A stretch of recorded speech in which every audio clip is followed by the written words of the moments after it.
So, kayo tayo, dito tayo ngayon sa San Jose del Monte, sa bayan ng San Jose. So, located itong pupuntahan natin na therapy shop near Iglesia. So, dyan tayo papasok sa mobility. Na-try natin na i-loosen up yung pain na nararamdaman natin dahil talagang medyo masakit talaga siya. At talagang pagkili ko, kailangan natin ng tulong sa pagkakataon ito.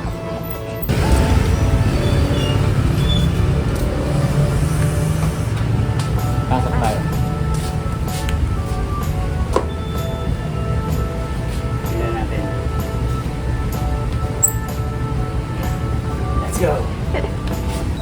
Pakilala mo naman kay Marlon si bossing natin. Hello.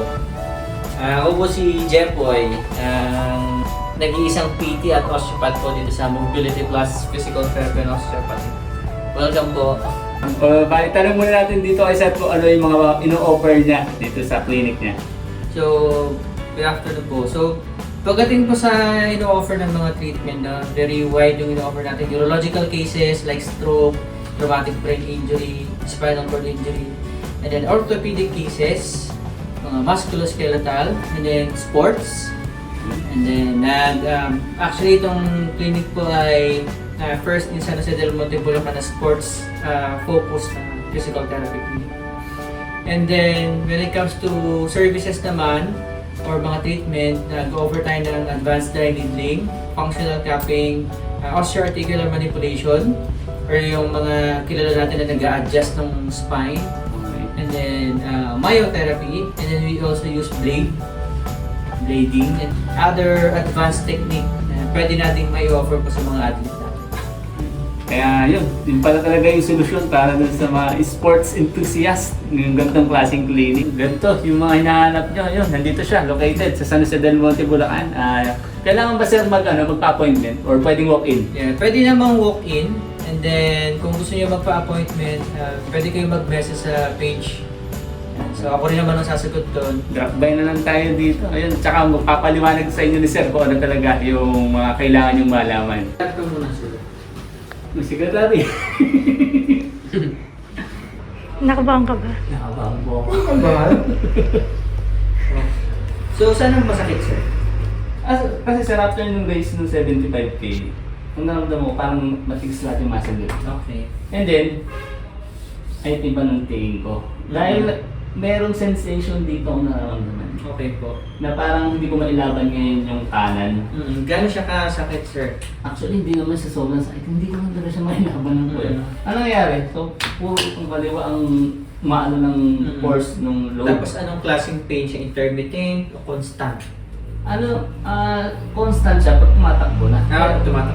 Sir, okay lang. Tanggal ka ng damit. Uy! Ayun. Dito na tayo. Marlon! Yun ang exciting part.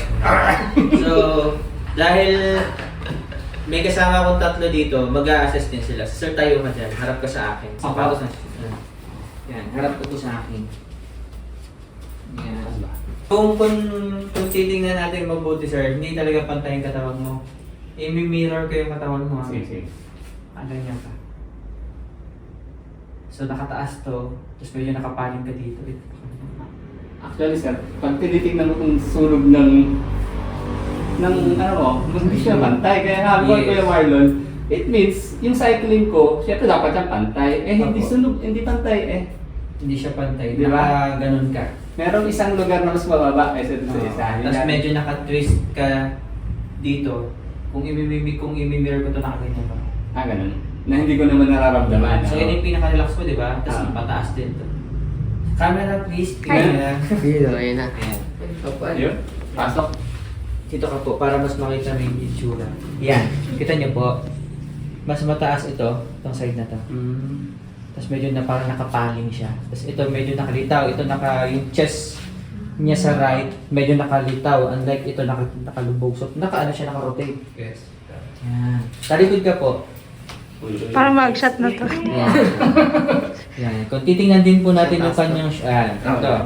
Kung titingnan din natin yung kanyang shoulder blade, mas nakalitaw itong area na to. Unlike ito. No? Pangalawa, tingnan niyo po yung kanyang fats dito sa area na to. No? Ito mas litaw. Ito, sakto lang. Yan. Kung titignan niyo rin yung pet niya. Wala na. Yan. Opo! Yan, kung titignan mo rin yung pet niya, hindi rin siya pantay. No? Yan. So, mas makikita pa natin siya pag nakahiga siya. Higa ka po. Yan. So, kung titignan din po natin dito kayo sa side na to, mas nakalitaw talaga tong chest na to. Nakaangat. Unlike ito, nakarelax siya. Tapos, so dapat kapag nakahiga na tayo na ganyan, ano yung itsura dapat ng shoulder? Yan dapat. Pero sa inyo, Nakakalsa. yan. So, nakaganyan kayo. Kung titignan mo din yung tuhod niya, mas mababa ito, mas mataas to. Yan, oh. Yan. Isa pa. Kung titingnan din natin yung kanyang paa, mas mahaba ito kaysa dito. Pagpantay na doon. Ayan, oh. Yes. So, dapat pantay siya. Ayan. So, sige po. Bigyan mo na sa akin yung bigat, sir, ha? Okay. Relax lang. Ang haba nito.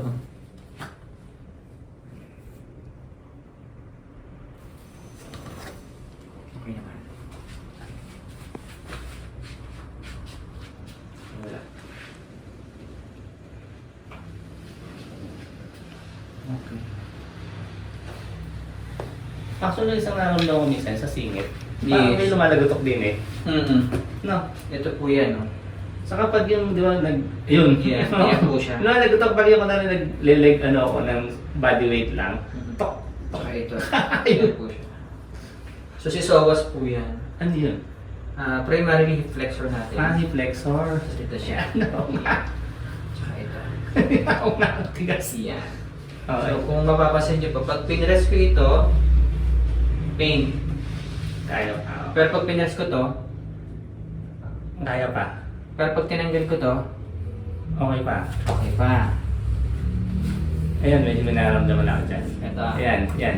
Pag pinrest ko to ngayon, kumusta to? Okay. Okay. Pero pag tinanggal ko, Meron, may Yan. feeling. Okay, ito siya. Bali dyan yung may tightness ba sa ano? Yes. Nakang po nga. Hmm.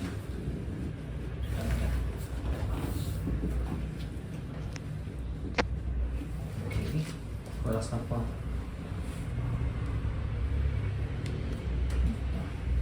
So, tight, tight, tight. Palitin na. So, pag pinrest ko po ito ngayon, Meron. at 10 yung pinakamasakit na nakakaiyak, 0 walang sakit. Ilan siya? Hindi, kaya naman. Ngayon, siguro 8. Eh, compare ko po dito. Konti lang. Yan, meron yung part na yan. Yan, siguro 7. Tapa nga po. Tignan niyo po, nakaitaw pa rin siya. Kaya ko siyang kunin.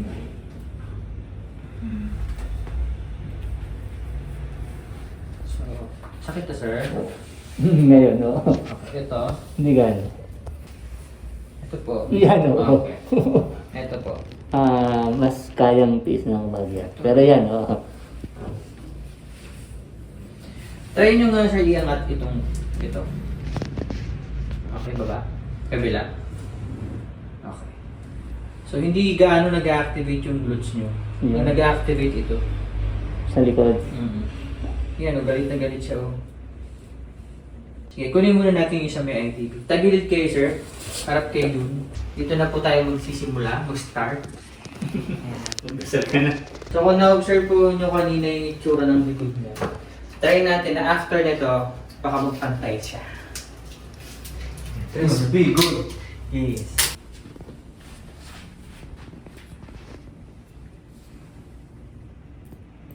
Nakatusok na po ako. Ang galing. Yung. Anong bahagi ng sensation, ano? Apo. Ano nga ba yung sensation niya? Nakakangala. Mamaya mo pa, di ba? Mayroong konting... Ano nga ba yung pakiramdam na yun? Yun. Yun, meron nga. May konting-konti eh. Hindi siya masakit, pero parang may... Alam mo yung parang pangingilo? Yes, yun. Yun yung pakiramdam eh. Relax lang po, ha?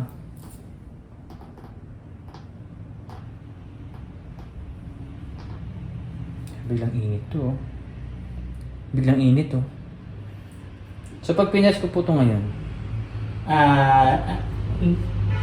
Wala na. Hindi ka na.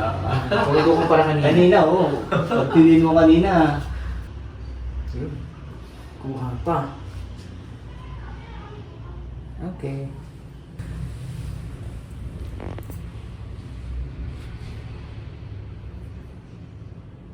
Yun. Okay. Okay. Wala na po nakatusok. Wala na. Wala na. Wala na ako dyan. Ayan. Honest ka, nakakamdaman ko lang na pinitiga mo, pero like kanina. Eto.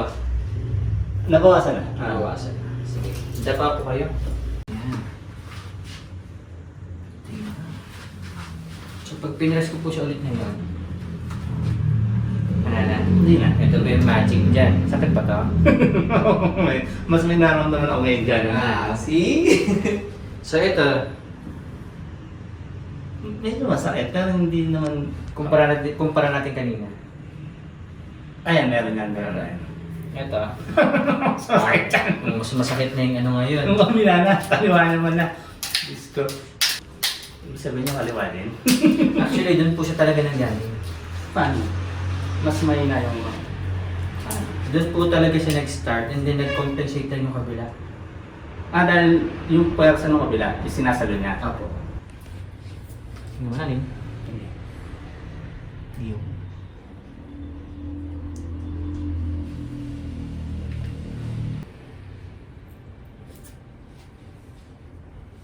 Yung. Kuha na. Nakakaliti po, no? Kailangan na ba kuya? Kailangan ka na. Ano pa lang? 1, 2, 3. 5 pa lang po. Okay.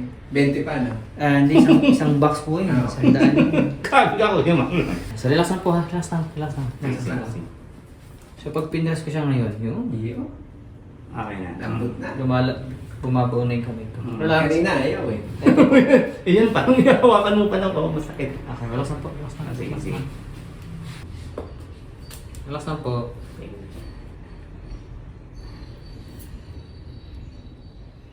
Oops. Relax, relax po. Relax po.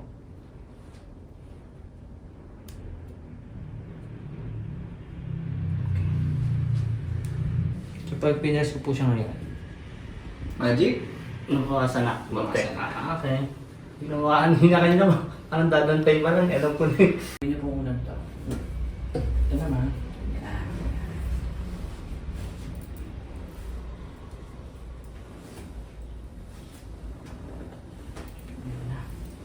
Meron na. Sarap.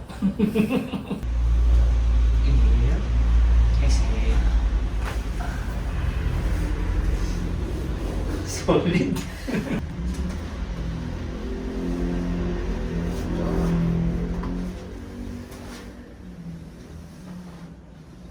Kaya nga yung ulo niya, papunta sa akin. Parang na-wrestling. Sige, kung kaya na po, tayo po ulit. Sukat. Yan. Yun. Isip check. Parang sa gym. So, partly, Lumiyad na. dumiretso na po siya. And then, yung kanyang shoulder, mataas pa din. Pero hindi na katulad nung kanina. Pero, sige po, dapa po ulit kayo. Ito po. Sakit. Kung ikukumpara ko dito. Parehas na nga. Parehas. So ito po mas maano yung feeling nito, parang mas pabigat. Kasi abot yung pain hanggang ulo. Yeah. Sakit po? Hindi.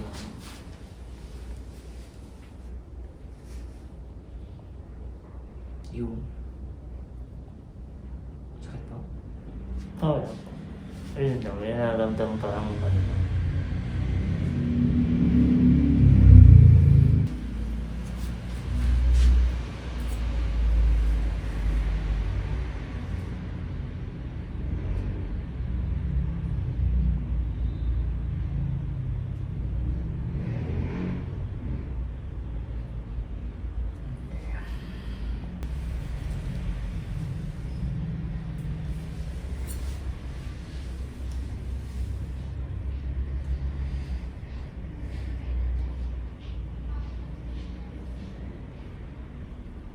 Medyo sir.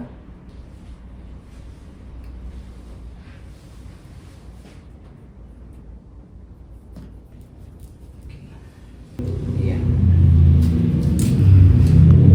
Pagka bidress ko po siya ngayon, Nabawasan na po. bawas.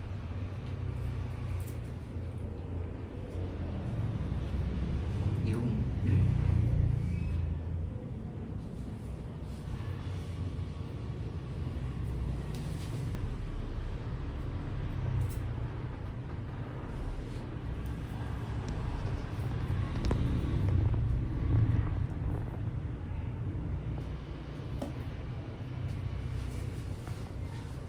So, ang feeling po nito parang nakakaantok. And then, mabigat siya. Opo, baka naman siya. And then, nakaka-facilitate din po siya ng sleep. Nakakaantok po to after. Yan. Wala naman tusok.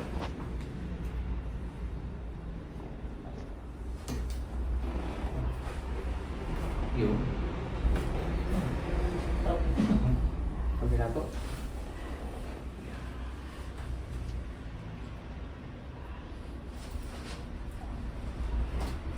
Okay. Okay ka na po. Okay lang po. Sige, pagka kaya na po, tayo po ulit tayo. Pwede. Sige, higa po ulit. Isang kasama ng ball joint. Apo. Pain po ito. Pag nagbubuhat ka ba, kanan lagi? Hindi. Kaliwa. Pagtimbat, sabay lagi. Sabay. Hawakan niyo po yung batok niyo. Okay. So check. Hindi na hamuha kanina. Okay. Pain po ba ito? Mayroon, may sensation ako. Tulak niyo po yung paa. Check ko po ulit. Wala na. Wala na. Okay, so check ulit natin. Tayo po ulit kayo. So, mas better. Yan. Pang mag-shot na. Initially po ang nag-tighten sa inyo ay si ITB pa rin. Pero hindi siya ITB mismo. Walang kinalaman siya ITB. Si TFL. Kasi siya ang nagpupul niyan eh. Ano ang sabihin ng TFL? Siya si Tensor Fascia Line. Ayun. TFL. So, kapag nag-tighten po ito, ipupul niya rin si ITB mismo. Okay. Bakit ka nagkakaroon ng low back pain? Kasi, kung mapapansin niyo po, bukod sa TFL, nakakabit din sa kanya si glutes. Si glutes. So once na nagkaroon ka ng tightness dito, nagkakaroon ka ng imbalance, madadama si upper back. Yan din po yung reason bakit pagpakaramdam nyo hindi pantay yung paa niya. Kasi once po na nag-pull ito, gaano po siya kalakas? Hindi yung muscle yung fascia mismo. Kaya niya pong bumuhat ng 8 kilos ng per square inch. Yung ganun po kalaki, kaya niyang bumuhat ng 8 kilos. Imagine niyo sir, napakalapad niya. So kaya niyang misalign yung inyong pelvis. Pag misalign niyo yung kanyang pelvis, pataas na yan. Kasi for example, masyadong tight ito. Yan. So anong gagawin ng katawan natin? Compensate yan. Siyempre hindi naman tayo titindig ng ganito. Kaya ganyan tayo. So doon na nagkakaroon ng hindi pantay yung shoulder, hindi pantay yung balakang. Yung pinrest ko naman kanina sa likod niyo. Ito siya. So dahil nakuha na rin natin, ito rin siya, yun. Ano naman ang significant nito, bakit nag-tighten din siya? Pag nakatayo po tayo na ganyan, siya ang nag-prevent na bumagsak to. Mag-collapse. Siya ang siya ang nagko-contract para magpantay. So saan mo siya madalas ginagamit? Pag tumatakbo. Siyempre kung weak yan at mag-heel strike ka, Actually, Mabagsak ako siya. naman pakiramdam ko na tumalad ka. Para bang yung kaliwa is laging ahead kaysa kay kanan na hindi kaya maabutin ni kanan yung naabot ng kaliwa. Parang ganun. Ito rin po yan. Gusto niyo pong maramdaman si Sowas. Ito po si Sowas eh. Sige, higa po kayo. Si Sowas po, primary hip flexor natin yan. Walang kinalaman si quads. Si Sowas yan. Ngayon, kapag si Sowas ay hindi siya well activated, dyan din kayo nagkakaroon ng low back pain. Na minsan, hindi natin mahanap dito sa mga to. Yung pala siya ang may kasalanan. So, gumagana po si ating quads. From here, itaas niyo po yung paa niyo. Yan, quads yan, di ba? Pero pagdating dito, si Sowas na yan. Taas niyo po ito yung isa. 90-90. Yan. Mararamdaman si Sowas niya. Yan.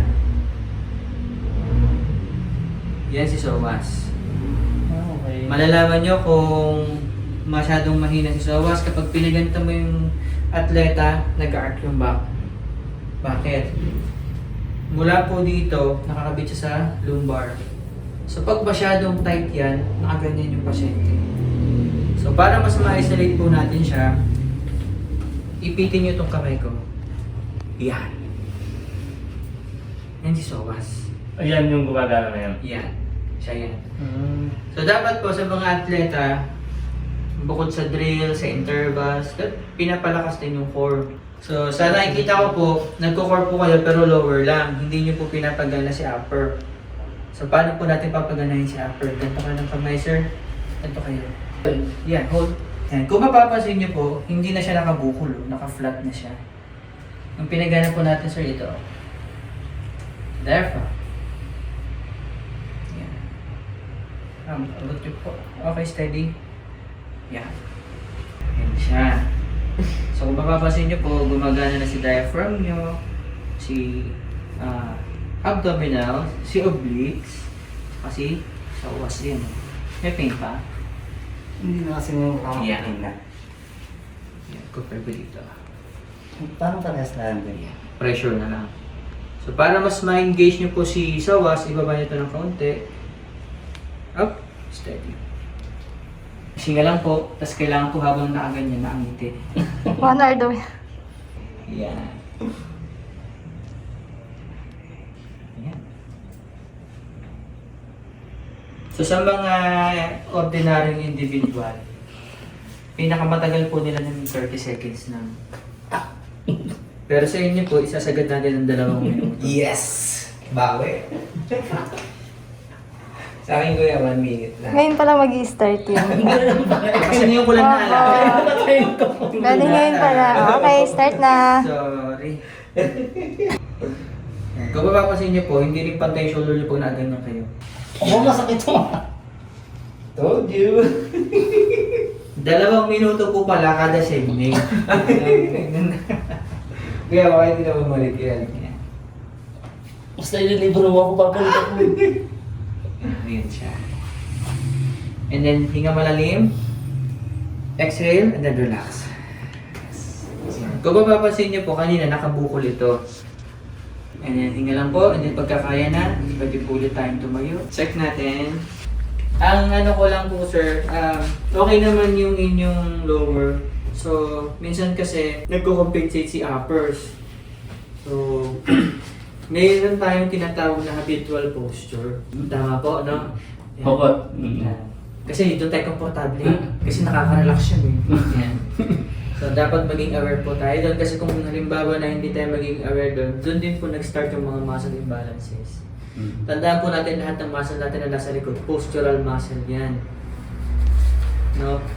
So, pagka nakaganyan ka, ano po nangyayari? Lahat ng muscle sa harap, nagka-tighten din siya. So, pag binalik mo na yun sa dati, doon ka na nagkakaroon ng discomfort. Kung halimbawa po na nakahukot naman kayo na ganun, tandaan natin, yung ribs natin nandito tsaka nandito. Kapag nakaganyan yan, may hirapan din tayong huminga. Kaya kung mapapansin niyo po yung ibang mga runners na ganyan pag tumatakbo. Kasi nagko-compensate sila. And then, palakasin po natin yung ating lats. Lats. Siya po kasi yung pinakamalapad na muscle sa katawan eh. And then, ang function po niya ito. Siya yan. Okay, kung hindi po natin siya ma-maximize, ano nangyayari? Siya rin minsan na nagkukos ng low back pain. Kasi kung mapapansin niyo po, abot din siya dito. Isa pa po na dapat i-stretch natin is si ating pectoralis or chest muscle dito. Kasi siya rin mo tumutulong para mag-expand yung ating ribs. At pakakahinga din po tayo ng mas. Kumusta po? Ngayon ba? Mm. Parang dam? Parang medyo may mabigat lang. Ganun naman yan. Yung sa needle. Oo, Kasi needle. ang nangyari po niyan, yan, na pinahaba kasi natin yung muscle. Kaya kung mapapansin niyo po, ay nararamdaman niyo kanina, parang pumipitik. Kumahaba po kasi siya. So parang bagsak yung katawan niya yung feeling. Wala naman pong bawal. Yun yung taro ko doon, bawal ka kung basa. Wala. Kung may training po kayo ngayon, pwede kayong tumakbo. As in normal lang. Opo. Kasi ang ginawa po natin ngayon, pinahaba natin yung muscle mo, tapos bumalik ka sa typical na activity mo para yung muscle mo ay mag-adapt sa bago niyang length. So kailangan din talaga. active recovery po. And then initially po, ang mararamdaman niya yan, mabigat, nakakaantok. Kasi nakakapag-relieve po siya ng happy hormones. So ganito po kadami nagamit natin dito. Oo, ano ba ginagawa, sir? Kumota ba, kuya? 1, 2, 3, 4, 5, 6, 7. Ganito lang po siya Ano ba nangyayari? Kasi pagka mainit po yung isang area na yun, ibig sabihin yan, yung blood supply mas dumadami. Ibig sabihin, sir, itong dami na to, no, ano ba to? Excess? Marami ba to? O Typical na ano po. nasa isang session mo na nagagamit? Ano po. Ang sinasuggest ko po kasi sa mga atleta ko dito, huwag mag-i-stretching prior sa activity. Pwede kang mag-mobility exercise, pwede kang mag-warm up, pero hindi ko po inaalaw ang stretching. Lalo ang static. Opo, bakit po? Kasi, ano po ba ang purpose ng stretching? Relaxation. Eh mag-i-engage ka sa activity. So doon po nagkakaroon ng injury. So mas maganda po na Mga drills. Moving. pogo, Ah. single pogo, basta mobility exercises para mag-prepare yung katawan mo sa activity. Na totally ma-warm up. Opo. Ang tinatanggal po kasi natin doon, meron tayong energy system na present siya sa unang segment ng activity. Na kung mapapansin niyo po, kapag tumakbo ka nang wala kang warm up, bigla ka mapapagod. So, yung system po na yun, yung tinatawag natin na anaerobic system. Anaerobic. Sa warm up exercises, doon natin siya inuubos. Para pag tumakbo ka na, yung aerobic system mo nang Yun na yung gagana. Yun yung stored energy mo, yung mga niload mo na carbs. And after ng activity, bakit kailangan natin mag-stretching? Tandaan po natin yung yung muscle natin, nag-slide yan. So for long period of time, for example, tumagal yung activity ng mga ilang oras. So nagkaroon ng tear. So anong purpose ng stretching? Para yung mga muscle na nagkaroon ka ng tear, pagka na-stretch, magkakaroon sila ng blood supply, mas magandang healing. So yun po, thank you. Salamat din po. Gamit abot mo yung damit at baka masundan pa. Baka may maalala mo ni Tusuki. Parang ano may pag... Mabigat ka yan. Parang, Yes. di ba minsan pag binakunahan ka, natanda mo nung uso yung pandemic.